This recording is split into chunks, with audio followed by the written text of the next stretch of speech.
वरना क्या फर्क रह गया तुम में और गैर मुस्लिमों में? अगर तुम्हारी डिमांडें नहीं मिटती हैं तो क्या करोगे जी के? क्या करोगे? अगर तेरी दौलत असल होती ना तो सबसे ज्यादा दौलत मेरे हुजूर अपनी बेटी को देते, सबसे ज्यादा दौलत देते, क्योंकि उनकी चौखट पे बैठने वाला अबू बकर जैसा अमीर भी है, उस्मान जैसा सखी भी है। अगर वो इशारा कर देते, खुदा की कसम इतनी दौलत जाती कि कयामत तक कोई नहीं दे पाता। लेकिन जब निकाह का इरादा किया था, अबू बकर जी या रसूल अल्लाह ऐलान कर दे मेरे अली और फातिमा का निकाह है। हुजूर बताया नहीं, क्या करते? का तमन्ना थी बेटी हुजूर की हो, शादी अली के दीमक के खा गई, कोई पढ़ने वाला नहीं। क्या मिला तेरे बाप को? कुरान ये नहीं कहता होगा अल्लाह किस कौम में भेज दिया जिसे खोलने तक का वक्त नहीं है मुझे? ये कौन खरीद के लाया था? किसने मस्जिद में रख दिया? कम से कम दुकान में था, हिफाजत से तो था, यहाँ तो कीमत खा गई। जिधर एक उधर सब, जरूरी ये था? ये सवाब ही चाहते थे, उठते उस पैसे से एक कुरान का हदिया कराते, मदरसे में किसी गरीब तालिब इल्म को देते, कहते ये कुरान ले, इसमें सबक याद किया कर। खुदा की कसम ये जब जब कुरान पढ़े करता तब तब तेरे बाप की कब्र में खुदा की रहमतें नाजिल हुआ करती। खड़े होके कह रहा मौलवी साहब कोई काम बता दो, अब्बा की इसाले सवाब के लिए करना चाह रही हूँ। मैं बता जाऊं काम? बता जाऊं? हिसाब बाद में कमेटी वालों से लेते रहना, इन्होंने बुलाया मुझे, कड़वी बातें कर रहा हूं ना, बड़ा खुश्क मौजू रहता है मेरा। चाहते ना सारे लोग के खड़े होके कहते कोई काम बताइए, क्या करूं जिससे अब्बा बख्शा जाए? मैं बता जाऊं, अगर तेरे चेहरे पे दाढ़ी नहीं है, बाप का जनाजा रखा है ना, खड़े होना जनाजे के पास, कहना बाप आज तेरे जनाजे पे कसम खा के कहता हूं आज के बाद हुजूर की सुन्नत नहीं मिटाऊंगा। कहना बाप आज तेरे जनाजे की कसम खा के कहता हूं आज के बाद हुजूर की सुन्नत की हिफाजत करूंगा। अल्लाह की कसम खा के कहता हूं हो सकता मेरा अमल मुंह पे मार दिया जाए, लेकिन जब तू सुन्नत रखने का ऐलान करेगा मदीने से आवाज आएगी फरिश्तों जन्नत की खिड़की खोल दो, इसने आते आते बेटे के चेहरे पे दाढ़ी सजा डाली। करना ये काम? नहीं निकाह नहीं होगा, लोग लड़की नहीं देंगे इसलिए दाढ़ी नहीं रखनी। कोई मौलवी इसलिए रड़ुआ मरा के उसे किसी ने लड़की न दी?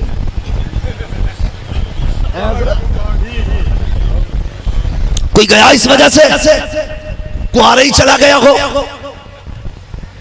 अगर किसी ने नहीं की तो रब की रजा के लिए नहीं, जी जी, सिर्फ इसलिए कि बीवी उसकी इबादत में खलल पैदा करेगी, इसलिए तो निकाह नहीं हुई। लेकिन इसलिए कोई मौलवी बिना बीवी के नहीं मरा कि उसे किसी ने दाढ़ी की वजह से बीवी नहीं दी।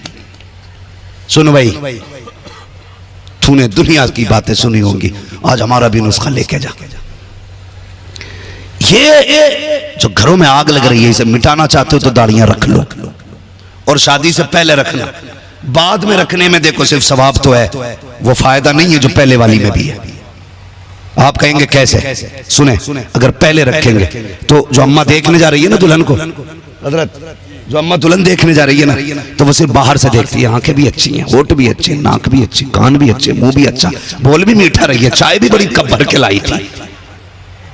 हाँ, और समदन ने अगर हाथ में मीठा दे दिया रिश्ता पक्का, बड़ी इज्जत हो गई मेरी, एक जोड़ा भी मिल गया, ये रिश्ते हो गए। सुन रहा है ना? तो ये सोच के रिश्ते होते हैं। अंदर क्या है? बाद में सास कहती नसीब फूट गए, अंदर थोड़ी देखा था।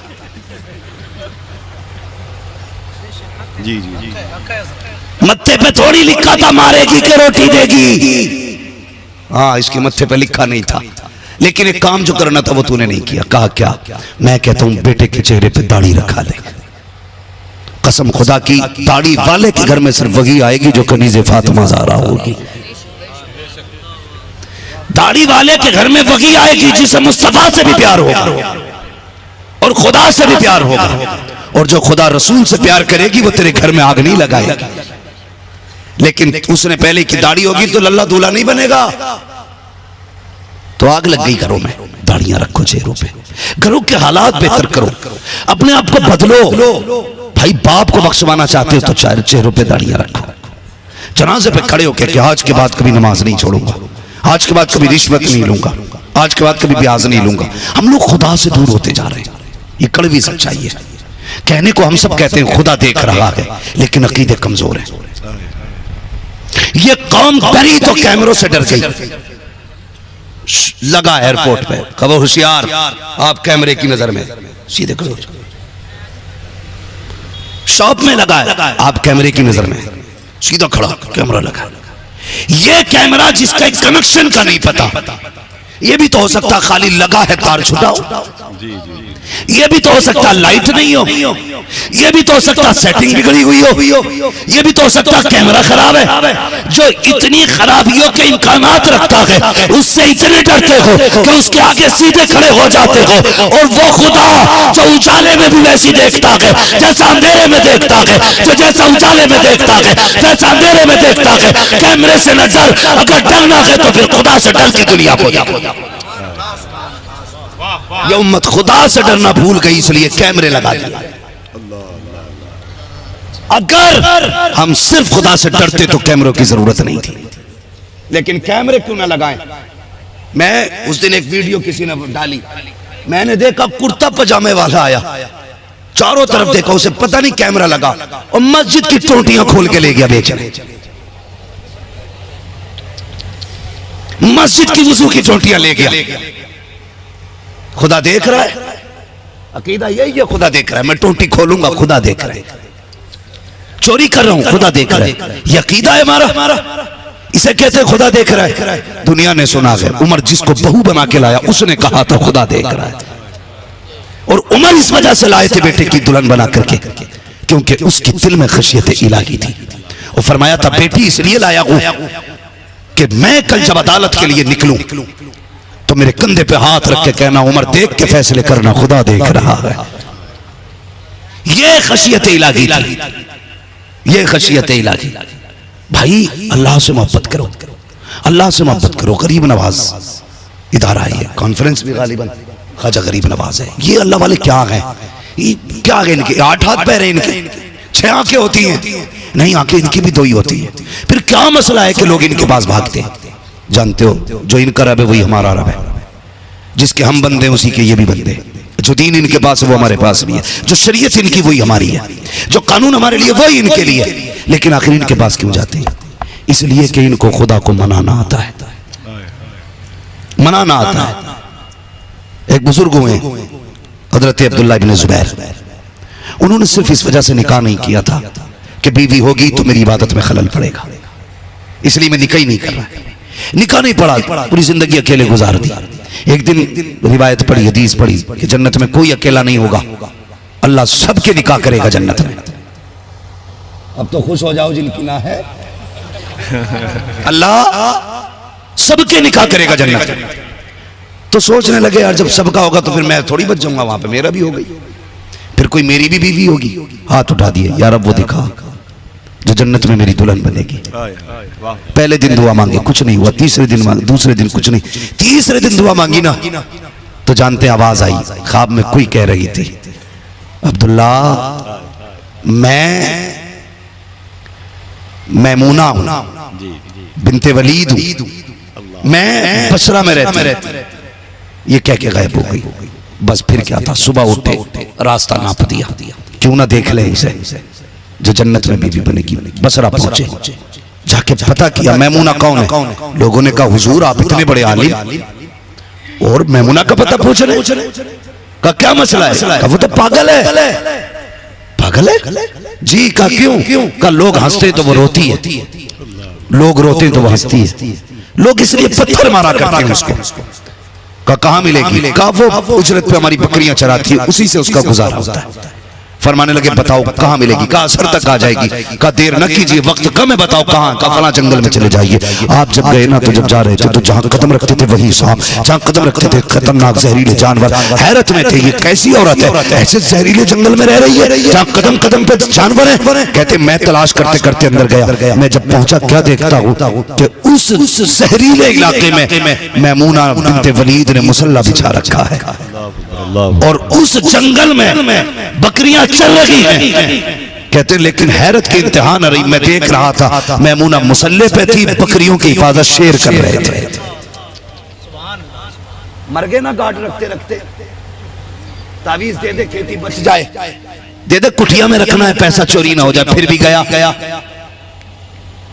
है, फसल अच्छी हो गई तो मैंने खाद अच्छा डाला था, फसल मर गई तो ना अल्लाह ने बर्बाद कर दिया। ये अकीदे हमारे। अल्लाह कहता अकल नहीं आई, देने वाला भी मैं हूं, लेने वाला भी मैं हूं। अगर एक बाल का दाना बच जाए अपने दिमाग पे मत जाना, ये कहना खुदा ने दिया है, लेकिन अपना नहीं। अगर खेती अच्छी हो गई तो पीर का करम है, और मारी गई तो बारिश ज्यादा हो गई। ये ना कहता पीर की नहुसत में मार दी। हाँ जी, आजा तो पीर भी जा थोड़ी रहे हजरत, बेड़ा गर्क करके रख दिया मुरीदों का। 8 दिन सो रहा, 2 ही काम है, बेडरूम बाथरूम, बेडरूम बाथरूम। ये खुद में पढ़ लिया बाहर निकाल। पीर बड़ा पूछा हुआ, रात भी मदीने में था, रात मक्का शरीफ में था, रात फला शरीफ में था, वो कहीं भी नहीं था, कम वक्त तेरे घर में ही था। तो उसकी नहुसत से खेती और मारी गई। तो कह रहे ना जी बस पीर का करम है। जब आप गए मैमूना बिनते वलीद नमाज, आप बकरियां देख रहे, कहते हैं जब बकरियां रेवड़ में थी, बकरियों की आदत होती थी भागने की। जब बकरी इधर से उधर भागती, शेर जाता कान पकड़ के लाता, रेवड़ में खड़ी कर देता। अल्लाह अकबर, इसी तमाशे को देखते रहे। अचानक मैमूना ने सलाम फेरा, मैमूना बिनते वलीद ने सलाम फेरा। अब्दुल्लाह इब्ने जुबैर को पता भी नहीं था, नमाज मुकम्मल हो गई। उसने चेहरा किया इनकी तरफ, कहने लगी अब्दुल्लाह वादा तो जन्नत में मिलने का था, तो यही मिलने चला, तू यही मिलने चला आया। हैरत में थे, कहने लगे मैमूना ये बता, मैं तुझसे मिला नहीं कभी, बात की, तुझे किसने बताया कि मेरा नाम अब्दुल्ला है? मुस्कुरा के कहने लगी जिसने तुझे मेरा पता बताया उसी ने तुझे मेरा भी पता बता दिया। फिर आपने पलट के कहा मैमूना एक बात समझ में नहीं आई। कहा क्या? तू मुसल्ले पे खड़ी है, तेरी बकरियों को शेर चरा रहे, ये शेर और बकरियों की दोस्ती कब से होने लगी? ये तो मौका लगते ही हाथ मार देते थे, और ये तेरी बकरियों को नहीं खा रहे, इनकी दोस्ती कब से हो गई? तो मैमूना बिनते वलीद ने कहा था जब से मैंने खुदा से दोस्ती कर ली है, मेरी बकरियों ने शेरों से दोस्ती कर ली है। दोस्ती है हमारी खुदा से। हम तो कहते तू बिगाड़ क्या बिगाड़ेगा, हम गाने बजाएंगे। तू कर क्या करेगा, हम तेरी नाफरमानियां करेंगे। कर क्या करेगा, अजान होगी हम गाने की आवाज कम नहीं करेंगे। मस्जिद के आगे घर है, नमाज होगी गाने बजाएंगे, तू क्या करेगा? वो कहता फिर मैं वो करूंगा कि कोई संभाले नहीं संभाल पाएगा, फिर मैं वो करूंगा जो कोई बचाने नहीं आएगा। तुमने नहीं देखा जब तुर्की में बिल्डिंग गिरी तो फिर कोई बचाने वाला नहीं था, और जब उसने बचाया ना तो उसने 6-6 महीने के बच्चों को 4-4 दिन जिंदगी दे दी। मलबे के नीचे से 6-6 साल के बच्चे जिंदा निकाल दिए उसने, और बताया लोगों जिंदगी देने वाला भी मैं हूं, जिंदगी लेने वाला भी मैं हूं।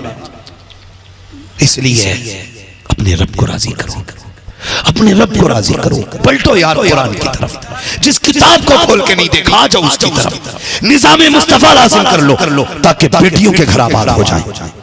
और याद रखो ये उलमा इकराम बैठे, हजरत बैठे, मुफ्ती साहब किबला बैठे, मैं जो डिमांड करते हैं ना, क्या मांगते हैं? 10 लाख।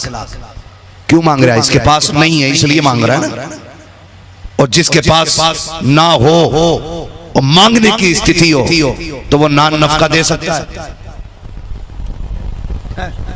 और जो नान नफके का अहल नहीं है वो बीवी का अहल है, उनका जायज है उसका।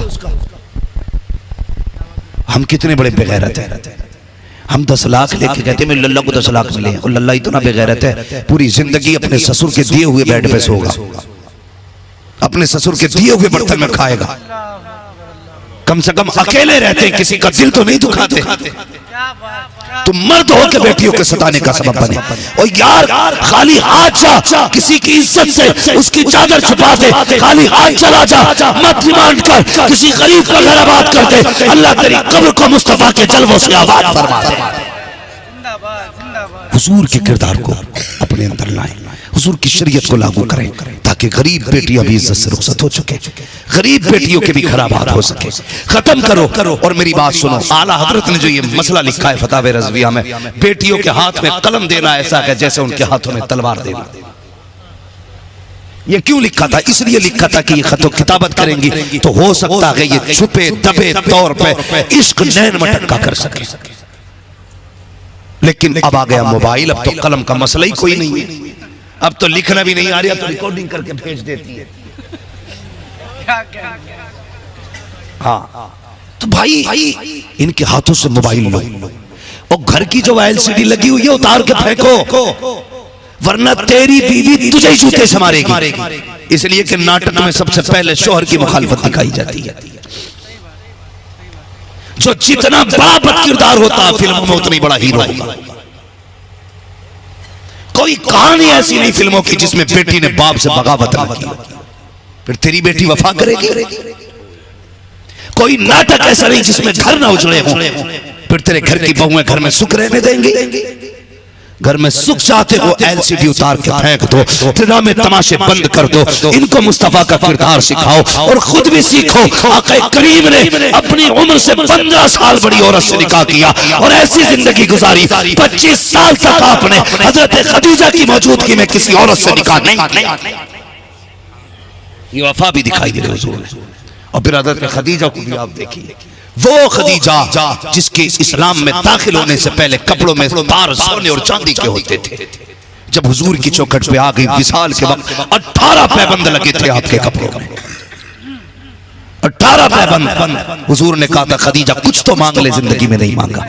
तो हजरत खदीजा ने कहा था सब कुछ खुदा से मांग लिया, तुझको मांग कर उठते नहीं है हाथ मेरे इस दुआ के बाद। यार इस पे शाकिर रहो कि तुम्हें हुजूर का गुलाम बनाया गया, इस पे नाज करो कि तुम मुस्तफा के गुलाम हो। तकलीफ होती है आज हमारा स्कूल का पड़ा हुआ जिसके सिग्नेचर से लोगों की जिंदगी के फैसले होते हैं हॉस्पिटल के अंदर, यानी कि जो बहुत बड़ा डॉक्टर होता है हॉस्पिटल का, वो कहता पढ़ा लिखा मुस्लिम कहता जी मैं तो मोमडन हूं। गैरत नहीं आई? तू इतना पढ़ने के बाद करोड़ों खर्च करने के बाद सही से ये नहीं बता सका तू कौन है। कह रहा मोमडन हूं, जालिम मोमडन न कह, बिगाड़ मत, ये ईसाइयों ने बिगाड़ा है। अगर तुझे कहना तो कह मैं मोहम्मदी हूं, लेकिन कह रहा मोमडन हूं।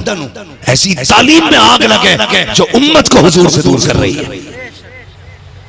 हम तो तालीम भी वो पसंद करते हैं जो हुजूर से करीब करे, हुजूर से करीब करे। ऐसा नहीं है मैं मुखालिफ हूं, मेरे कई सारे साथी यूनिवर्सिटीज में प्रोफेसर भी हैं, पढ़ा भी रहे, लेकिन खुदा का शुक्र है बड़े पक्के मसलक के आला हज़रत वाले लोग हैं, पक्के। उसकी वजह क्या है कि उनका बचपन मदरसों में गुजरा है। कुछ दिन मदरसों में गुजार दो ताकि अकीदे महफूज हो जाए, अकीदे महफूज हो जाए। तो ये ना कहा करो मोमडन है, हम ये कहा करो मोहम्मदी है। तो इस पे नाज करो खुदा ने तुम्हें हुजूर की उम्मत में पैदा किया है, ये काफी है जीने के लिए यार, ये काफी है। मत मांग जहेज किसी से, मत मांग पैसा, कोई दे अपनी मर्जी से उसकी मर्जी है, मत दबाव डाल, मांग के लेना हराम है। और जहेज नहीं है, ये तेरे घर में आग आ गई है जो तुझे जहन्नम की आग में लेके जाएगी। इसलिए खुदा के वास्ते निकाह आसान करें, रिश्तों की डिमांडें खत्म करें, और जो ये रस्में चल रही हैं ये खत्म करें। और ऐसा नहीं है कि गानों के बगैर शादी नहीं होती है, मत करो जल्द से शादी में तो कम से कम गाने भी मत बजाओ, ताकि पता चले ये जितनी सादे तरीके से जिंदगी में इसके निकाह की रस्म अदा की जा रही है उतना ही मदीने वाले का इस पे फैजान हो रहा है। तो निकाहों को आसान करो, बेटियों को जीने का अधिकार दे और उनकी जिंदगी को मुश्किल न करें। एलसीडी ये नाटक ड्रामे सारे फेंक दें। आपकी बेटी एमबीबीएस बन रही है या बीयूएमएस कर रही है, ट्यूशन जा रही है, उसके मिनट मिनट की कदम खबर रखिए आप, और ऐसी जगह भेजिए जहां पढ़ने वाली भी बेटियां हो, पढ़ाने वाली भी बेटियां, वरना हाथ धो बैठोगे बेटी से, फिर कहोगे आप क्या करें, कुछ नहीं हो सकता। लोग कहते हैं हम रोने से क्या फायदा जब चिड़िया चुग गई खेत। इससे पहले के खेत चुगे जाए आंखें खोलो, बेटियों की हिफाजत करो, बेटियों की हिफाजत करो। आज पूरे समाज के अंदर देखो गाने आम होते जा रहे, कितनी बेगैरती है। वहीं गानों पे ठुमक रही हैं बेटियां, वहीं बाप खड़ा है, वहीं बहनें नाच रही हैं, वहीं पे भाई खड़े होकर देख रहा। बंद करो ये गाने, गुनाहों के दिलों के अंदर निफाक पैदा करते हैं, गुनाहों के रास्ते खोला करते हैं। इन्हीं गानों से अय्याशियों के ख्याल आते हैं, इन्हीं गानों की वजह से बेटियां बेरा रवि की शिकार हो रही हैं। आग लगा दो डैकों को, आग लगा दो तमाशों को, और बता दो महफिलें जब भी होंगी मदीने वाले मुस्तफा की बातें की। अब उम्मत को एक नया रंग दो, हुजूर की मोहब्बत का रंग, हुजूर के प्यार का रंग, हुजूर की वफा का रंग। ये इदारा है गरीब नवाज, अल्लाह ने पैसे से नवाजा है, इसाले सवाब करना है तो कभी इसका कमरा बनवा दो लाके, बच्चों के पीने के पानी का इंतजाम करो, पंखों का इंतजाम करो, इनकी आराइश का इंतजाम करो, रिहाइश का इंतजाम करो। इस इदारे ने आपको 5 हाफिज कुरान दिए गए, जबकि लॉकडाउन के बाद इस मदरसे में कितने 25 या 26 बच्चे, 25-26 बच्चों में इन्होंने 5 बच्चे हाफिज कुरान बना के दिए गए। नसीब वाला है जिसका पैसा इन पे लग गया, नसीब वाला है जिनका पैसा इन पे लग गया है। और सुने, अगर अमीर बनना चाहते एक वजीफा मेरी तरफ से भी ले जाइए। मैं पीर तो नहीं हूँ, मुरीद तो नहीं करता हूँ, वजीफे भी मुझे नहीं आते, न चिल्ले मैंने किए, मगर मैं कुछ वजीफे ऐसे जानता हूँ जो सीने पसीने भी मिला करते हैं। भाई अगर घर में बरकत ना हो तो कभी कुरान वाले को खाना खिला, फिर देख अल्लाह इसकी उंगलियों के जरिए तेरे घर के बर्तनों में कितनी बरकतें उतार देता है, कितनी बरकत। शादी तो पहले ना वो आएंगे, पहले स्पेशल कोट पैंट वाले हाफिजियों का तो नंबर भी नहीं आता कि इमाम साहब आ जा बेटे, उधर खाट पे बैठा के खिलाते। वो ऐसे खा रहा जैसे यतीम खा रहा कोई है ना। सालन रख गया तो फिर रोटी वाला नहीं, रोटी रख गया तो सालन वाला कोई नहीं है। ये इज्जत देते हैं उलमा को, ये सर के ताज है। खाने की जब इब्तदा हो ना वलीमे में, शादी में, पहले कुरान वालों को खिलाओ और इनसे कहो खा के हाथ उठा दो। अगर ये हाथ उठा देंगे अल्लाह तेरे खाने में बरकतें भी अता फरमाएगा, इज्जतें भी अता फरमा देगा। हाँ, अगर वलीमे का खाना खत्म हो जाए ना तो जिम्मेदारी इमाम है। पता नहीं कैसी फातियां पढ़ के गया, डेग खत्म हो गई। वो जो खड़े होकर लंगूर खा रहे हैं ना, खड़े होकर गधे, आधा फेंक रहे हैं आधा खा रहे हैं, वो जिम्मेदार नहीं, इमाम जिम्मेदार है। फातिया ठीक नहीं थी, फातिया में पता नहीं कोई कमी कर गया इमाम। तू पूरी शादी कमी करके कर रहा है तो कोई बात नहीं है, और कह रहे पता नहीं इमाम साहब कैसी पढ़ के गए, बरकती नहीं हुई। तो ये ना किया करें, ये ना किया करें। पहले कुरान वालों को इज्जत से खिलाएं, इनके हाथ उठवाएं। जब ये कहेंगे ये अल्लाह जिसने मुझे खिलाया तू उसे खिला, जिसने मुझे खिलाया तू उसे बरकत दे, जिसने मुझे मेरा पेट भरा अल्लाह उसकी नस्लों का पेट भर दे। फिर दे खुदा की कसम दुनिया खा के चली जाएगी, तेरे खाने में कमी नहीं आएगी, मगर शर्त है कि हम कुरान की इज्जत करेंगे इंशाअल्लाह। खुदा के करीब होंगे जवानों इंशाअल्लाह। रिश्ता रब से मजबूत करो, जब भी मांगना अपने रब से मांगो। दौलत चाहिए अल्लाह से मांगो, जहेज चाहिए अल्लाह से मांगो, कैश चाहिए अल्लाह से मांगो। क्यों गए तुम उनकी चौखट पे, क्यों गए पैसे वालों के दरबार में। और बेटियों वालों से भी गुजारिश है तुम भी जरा नजरें नीची रखे करो। तुमने भी जहां बेटा ऊंचा देखा ना चाहते हो ना, दामाद अच्छा ही चाहिए, तो पहले ही कह रहा 10 लाख दूंगा रिश्ता करा दे। तुम्हारी इस बेगैरती की वजह से गरीबों की जिंदगी मुश्किल हो गई। बराबरी का रिश्ता देख बेटी देते, कहते नहीं पैसे वाला इसलिए दिया ताकि बेटी सुख में रहे। कई पैसे वालों के घर बेटी सुख में नहीं रहती, कई गरीबों के घर में भी बेटियां सुख से रह लेती हैं। उसकी वजह यह है कि सुकून पैसा नहीं देता, सुकून अल्लाह देता है। इसीलिए मैं कहता हूँ फुटपाथ पे सो जाते हैं अखबार बिछाकर, मजदूर कभी नींद की गोली नहीं खाते, इसलिए कि सुकून अल्लाह देता है। नींद तब आती है जब बंदे को सुकून होता है, और सुकून तब मिलता है जब अल्लाह सुकून देता है। इसलिए कोशिश करें हम रब को राजी करेंगे। जब अल्लाह राजी होगा ना हमारे घरों में बरकतें आएंगी। मौजू बड़ा तवील होता जा रहा है। कुल हल यस्तविल लदीना यअलमून वल्लदीना ला यअलमून। अपने सारे मामलात में उलमा को आगे रखा करो, मशवरे भी इनसे लिया करो, पूछा भी इनसे करो, फिर देखो अल्लाह कितनी बरकतें देगा। रब ने कुरान में कहा, महबूब आप फरमा दीजिए इनसे कि जानने वाले और ना जानने वाले बराबर नहीं है, बराबर नहीं है। इनकी शान अपनी है। क्या है इनकी शान? अल्लाह अहले महशर के लिए हुक्म करेगा, फरिश्तों जाओ मेरे कुरान वालों को तलाश करके लाओ। फरिश्ते कहेंगे मालिक हजरत आदम से लेकर के पैगंबर आखिरुज़ ज़मान तक सबकी उम्मतें हैं, पता कैसे चलेगा कुरान वाला कौन है? फरमाएगा मुंह सूंघना, जिसके मुंह से मुश्क की खुशबू आ रही होगी वही मेरे कुरान वाले होंगे। ये शान है इनकी, ये शान है। ये घर जाएंगे खाली नहीं जाएंगे, हाथ में सनद होगी, दिल के अंदर जन्नत का टिकट लेके जा रहे होंगे। बाप की मेहनतों का फल है। वो माए नसीबों वाली हैं जिनके बेटे हाफिज बने, वो बहनें मुकद्दरों वाली हैं जिन्होंने इन्हें खाने खिलाए हैं। वो बाप लायक है, 27 है, तारीफ है कि जिन्होंने ऐसे बेटों की परवरिश की है जो बदले में जाके बाप को कुरान की दौलत देने वाले हैं। इसलिए मेरी गुजारिश है एक बच्चा कम से कम जरूर हाफिज कुरान बनाए, दीन से जुड़े, उलमा से जुड़े, बेटियों पे नजर रखें, अपनी बेटियों की परवरिश हजरत फातिमा ज़हरा के किरदार के मुताबिक करें, मुस्तफा के दीन के मुताबिक बेटियों की परवरिश करें, और सिर्फ दुनिया की रसूम पे ना जाए। इस्लाम अपने मानने वालों को 1 मिनट के लिए भी अपनी हदों से निकलने की इजाजत नहीं देता। माँ की गोद से लेकर कब्र तक का तरीका इस्लाम सिखाता है, जिंदगी से मौत तक का उसूल इस्लाम देता है। तेरे दामन में है किस लाल और जवाहर की कमी, तू किसी और के दामन की तरफ क्यों देखे? मगरिबी तहजीब न देखना, ये इज्जतें नहीं देगी। अगर इज्जतें तुम्हें मिलेंगी तो निजाम मुस्तफा के जरिए इज्जतें। इसलिए अपने घरों में निजाम मुस्तफा लाए, कुरान पढ़ें, दीन सीखें। अल्लाह ताला हमारे घरों में बरकत अता फरमाए। अल्लाह इन हाफिजों की उम्रों में बरकत अता फरमाए। इस इदारे को मौला करीम दिन दूनी रात चौगुनी तरक्की अता फरमाए। जो हुए अगलात उनको माफ फरमाए रब्बे कायनात। जिंदगी ने दिया साथ फिरों की मुलाकात, चमन्ना फूल खिलेंगे, जिंदगी लगी फिर मिलेंगे। मुसाफिर हैं हम भी, मुसाफिर हो तुम भी, किसी मोड़ पर फिर मुलाकात होगी। फकीरान आए सदा कर चले, सदा खुश रहो ये दुआ कर चले। सारे लोग कलमा शरीफ पढ़ लीजिए, ला इल्लल्लाहु मुहम्मद रसूलुल्लाह व मा अलैना इल्लल बलाग। अस्सलामु अलैकुम व रहमतुल्लाहि व बरकातहू।